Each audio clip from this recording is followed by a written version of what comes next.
ఇక్కడ మొత్తం కెమెరాలు మీ ఆధీనంలో ఉంటాయి స్పీకర్ గారు, మీ సెక్రటరీ గారి ఆధీనంలో, మీ ఆఫీస్ ఆధీనంలో ఉంటాయి. మీరు మొత్తం చెక్ చేసుకోవచ్చు. అలాంటిది ఏమైనా జరిగిందా, జరిగితే మా సభ్యుల వల్ల జరిగిందా, లేదా ఇక్కడ ఉన్న కెమెరాలు ఆ ఏజెన్సీ ఎవరైతే నడుపుతున్నారో వాళ్ళ వల్ల జరిగిందా, ఏ రకంగా జరిగింది మొత్తం చూసుకోవచ్చు.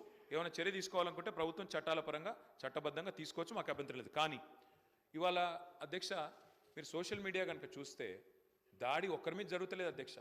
ప్రధానమంత్రి నుంచి మొదలు పెడితే, ముఖ్యమంత్రుల నుంచి మొదలు పెడితే, మాజీ ముఖ్యమంత్రుల నుంచి మొదలు పెడితే అందరి మీద, ఎమ్మెల్యేల మీద, మంత్రుల మీద, స్పీకర్ల మీద, అందరి మీద వ్యక్తిత్వ హననం చేసే కార్యక్రమాలు అన్ని వైపుల నుంచి జరుగుతున్నాయి. దీనికి ఎవరు అతీతులు కాదు, ఎవరు పునీతులు కాదు అధ్యక్ష. ఒక పార్టీ ఏం లేదు.